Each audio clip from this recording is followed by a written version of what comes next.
ఈ హరిహర వీరమల్లు స్టోరీ ఇది ఆయన తప్ప ఇంకెవరు చేసినా రాణించాలని ప్రగాఢంగా నమ్ముతున్నాను. ఇప్పుడు పవర్ స్టార్ పవన్ కళ్యాణ్ గారు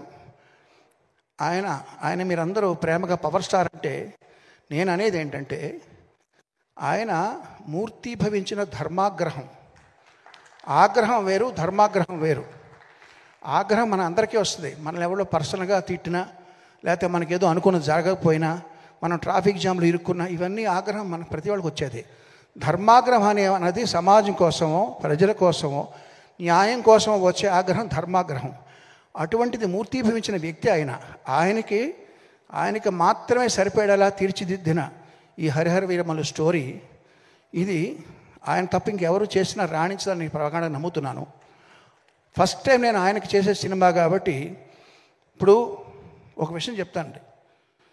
నాలాంటి వాళ్ళకి, మన ఇక్కడ ఉన్న చాలామంది లాంటి వాళ్ళకి సక్సెస్ వస్తే బలం పెరుగుతుంది, ఫ్లాప్లు వస్తే కొంచెం డౌన్ అవుతాం.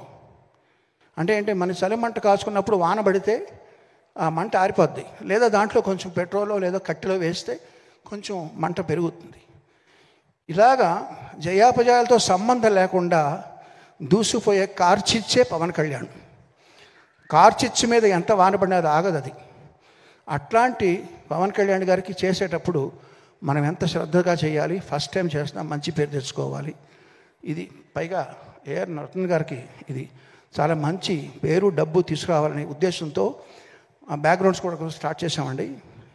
ఇప్పుడు రిలీజ్ అయిన ఇది 3వ పాట. ఇది కాకుండా ఇంకా 3 పాటలు ఉన్నాయి. ఇంకొక బిట్ సాంగ్ ఉంది, దానికంతా ట్రైలర్ ఉంటుంది.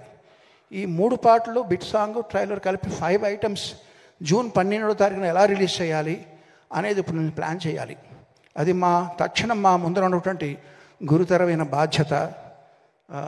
సో అది వారానికి 1 లేకపోతే వారానికి 2 చాలా, ఇంకా 20 డేస్ ఉందా రిలీజ్.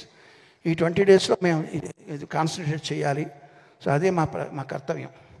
సో పవన్ కళ్యాణ్ గారు ఇంకో విషయం చెప్తానండి.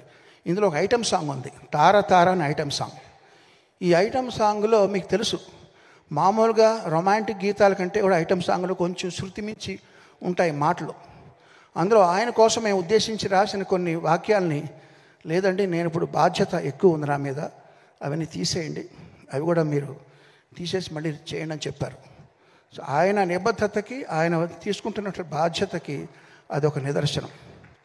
సో అట్లాంటి పవన్ కళ్యాణ్ గారితో ఫస్ట్ టైం చేస్తున్న సినిమా ఇది చక్కగా వస్తుంది నమ్ముతూ, మీరందరూ ఆదరిస్తారని ఆశిస్తూ, జూన్ 12వ తారీఖు కోసం ఎదురు చూస్తూ అందరికీ నమస్కారం, ధన్యవాదాలు.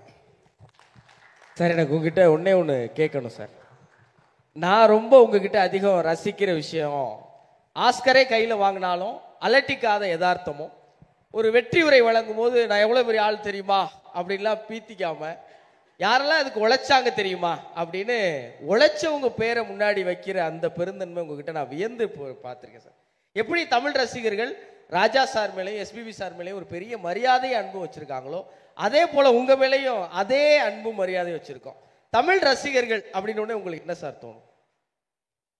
நீங்கள் கேட்டது எனக்கு சரியாக புரியல, ப்ரீஃபாக கேளுங்க. எங்கள் தமிழ் ரசிகர்கள் ராஜா சார் மேலேயும் எஸ்பிபி சார் மேலேயும் எவ்வளவு மதிப்பும் அன்பும் வச்சுருக்கோமோ, அதே அன்பும் மதிப்பும் கீரவாணி சார் மேலே வச்சுருக்கோம். ரொம்ப நன்றி. அந்த அன்பும் மதிப்பும் அது பார்க்கும்போது உங்களுக்கு என்ன சார் தோணும்? தமிழ் ரசிகர்கள் அப்படின்னா உங்களுக்கு என்ன சார் ஞாபகம் வரும்? ஒரு சின்ன பையன் வீட்டில் விளையாடும்போது என்னென்னமோ பேசுவான், தப்பு பேசுவான், சரியாக பேச மாட்டான். அவங்க வாய்க்கு வளர்ந்ததெல்லாம் பேசுவான், கைக்கு வந்ததெல்லாம் தொடுவான், சாப்பிட ட்ரை பண்ணுவான். அது எல்லாம் பெரியவருக்கு எப்படி தோணும்? ஓ நல்லா இருக்கே, ரொம்ப ரொம்ப செல்லமாக பாசமாக பார்த்துட்டு இருப்பாங்க. அதெல்லாம் தப்பு நினைக்க மாட்டாங்க. அப்படி தான் நான் நினைக்கிறேன். இந்த யதார்த்தமும் எளிமையும் தான் சார் உங்கள் மேலே எப்போதும் நாங்கள் அதிகமாக అன்பు నేసం వచ్చిருக்கிறதுக்கு కారణం. நன்றி సార్. ரொம்ப நன்றி. చివరిగా ఒక మాట చెప్తానండి. అభ్యుదయ కవి నగ్నముని గారు చెప్పినట్టుగా ఉప్పు ఏ భాషలో అయినా ఉప్పగానే ఉంటుంది అన్నారు ఆయన. సో ఈ ధర్మరక్షణ కోసం పవన్ కళ్యాణ్ గారి పాత్ర ఏదైతే ఉందో ఈ సినిమాలో హరిహర వీరమల్లు అనే చేసే పోరాటం కూడా అన్ని వర్గాల వారిని ఒకే రకంగా అలరిస్తుందన్న ప్రగాఢ విశ్వాసం. అందరికీ శుభోదయం, నమస్కారం. థ్యాంక్ యూ కీరవాణి గారు, thank you so much. So పాటని సెలబ్రేట్ చేసుకోండి. సినిమా జూన్ 12న వస్తుంది.